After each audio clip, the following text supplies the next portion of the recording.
ጸጉራችሁ የሚደርቅ ጫፉ የሚንጀባረርና በቀላሉ የሚሰባበር እንዲሁም የጸጉራችሁ ጫፍ መንታ ከሆነ በዛሬው ቪዲዮ በየጊዜው ጸጉርን ለመቁረጥ የትም መሄድ ሳያስፈልጋችሁ በቤታችሁ የጸጉር ጫፍ መድረቅና መንታን እንዴት ማስተካከልና መከላከል እንደሚቻል እናያለን።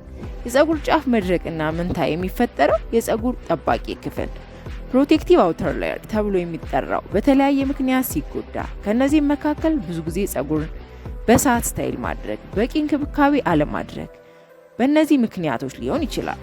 የጸጉር ዘላላ ከሁለት ወይም ከዛ በላይ እንዲሰነጠቅና ጸጉር ጫፉ ደረቅ፣ ወዝ አልባ እና የተንጨባረረ ጤነኛ እድገት የማያሳይ ጸጉር እንዲሆን ያደርጋል።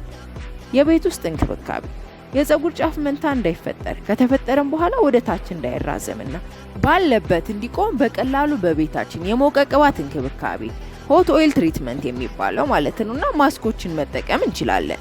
አንደኛ የሞቀ ቅባት ማሳጅ ወይ ደግሞ ሆት ኦይል ትሪትመንት የጸጉር ፖሮሲቲ መነሻ በማድረግ ማለትም ለሎ ፖሮሲቲ ጸጉር ቀጠን ያለ ይዘት ያላቸውን እንደ አርጋን ኦይል፣ ሆሆባ ኦይል እና አልመንድ ኦይል፣ ለሃይ ፖሮሲቲ ጸጉር ደግሞ እንደ ኮኮናት ኦይል፣ ኦሊቭ ኦይል እና ካስተር ኦይል፣ ለሚዲየም ፖሮሲቲ ጸጉር እንደ ብላክሲድ ኦይል፣ አቮካዶ ኦይል የመሳሰሉ ቅባቶችን ከተቻለ ተቀላቅሎ ወይ ደግሞ ያላችሁን ቅባት ለጸጉራችሁ የሚበቃውን ያክል የሞቀ ውሃ ውስጥ ማስገባት። ቅባቱ ከሞቀ በኋላ የጸጉርን ስር በተለይም የጸጉርን ጫፍ እያዳረሱ ማሳጅ ማድረግ። ይህን ሂደት ጸጉርን ከታጠቡ በኋላ ወይም ከመታጠብ በፊት መከተል ይቻላል።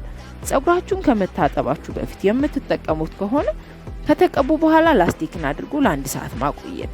ይህም በማድረግ በላስቲኩ የሚፈጠረው ሙቀትና ስቲም ቅባቱ የበለጠ ወደ ውስጥ ዘልቆ መግባት እንዲችል ያደርገዋል። ቅባቶችን አሙቆ መቀባት የጸጉርን ጥንካሬ ለማግኘት በተለይም ቅባት ዘልቆ ለማይገባው ጸጉር ከቅባቱ ማግኘት ያለበትን ጥቅም እንዲወስድ ያደርገዋል። ሁለተኛ ወፍራም የጸጉር ክሬሞችን ሊቪንግ ኮንዲሽነሮችን የጭቃ ቅባቶችን ከታጠቡ በኋላ ጸጉር ሳይደርቅ መቀባት። ይህም የጸጉርን ወዝ ቆልፎ ስለሚይዝ ጸጉር እንዳይደርቅ ለማድረግ ያስችላል። በየመሃሉም የጸጉራችሁ ጫፍ ከደረቀና ቅባት አልባ ከሆነ መቀባት አስፈላጊ ነው። ሶስተኛ የቤት ውስጥ ማስኮች ማስክ አንድ እርጎ፣ እንቁላል ቢጫውና የወይራ ዘይት እንዲሁም የኮኮናት ዘይትና ቪታሚን ኦይል በአንድ ላይ ማዋሃድ። ያዘጋጀነው ማስክ የጸጉርን ጫፍ ትኩረት በመስጠት ማሳጅ አድርጎ መቀባትና ላስቲክ አድርጎ ከ30 ደቂቃ እስከ 1 ሰዓት መቆየትና መታጠብ። ይህም ማስክ በወር ከ4 እስከ 2 ጊዜ መጠቀም የጸጉር ጫፍ መንታን ለመከላከልና ለማጥፋት ይረዳል። ማስክ 2 ሬት የተፈጥሮ የጸጉር ማፍታቻ ኮንዲሽነር ነው። በውስጡ የያዘው ኢንዛይም ጸጉርን በቀላሉ የሚያርስና የሚያፍታታ ከመሆኑ በተጨማሪ ለተጎዳ ጸጉርን ለመመለስ ይረዳል። ሬት ለጸጉር ብቻ ሳይሆን ለጭንቅላት ጤንነትን በተለይም ለፎረፎርና ድርቀት መፍትሄ ነው። ሬትን ከቆረጣችሁ በኋላ እሾህን ማስወገድና ማጠብ፣ ጀሉን አጥልሎ መጠቀም፣ ጸጉርን መቀባት ማለት ነው። ሬትን ቀጥታ ጸጉር ላይ ማድረግም ይቻላል። ከተለያዩ ግብዓቶች ከኮኮናት ኦይል፣ ኦሊቭ ኦይል ጋር አዋህዶ መጠቀምም የበለጠ ጥቅም አለው። ከተቀቡ በኋላ በላስቲክ አስሮ ለ1 ሰዓት መቆየትና መታጠብ ጸጉር ላይ ለውጥን ለማየት ያስችላል። ማስክ 3 የፓፓያና አርጎ ማስክ ፓፓያና አርጎን በአንድ ላይ መፍጨት። በቪታሚን ሲ እና ኤ የበለጸገው ፓፓያ መጠቀም የጸጉር ማንታን ለማጥፋት እድገቱንም ለማፋጠን ያስችላል። በተመሳሳይ በላክቲክ አሲድ እና ፋት የበለጸገው እርጎ የጸጉር ዛላን ወዝ ለመስጠትና ጠንካራ የማይሰበር ለማድረግ ጤንነቱንም ለመጠበቅ የጸጉር መንታን ለመከላከል ያስችላል። የፓፓያና አርጎ ውህድን ጸጉርን ማሳጅ አድርጎ መቀባት እና በላስቲክ ማሰር ለ1 ሰዓት ማቆየትና መታጠብ።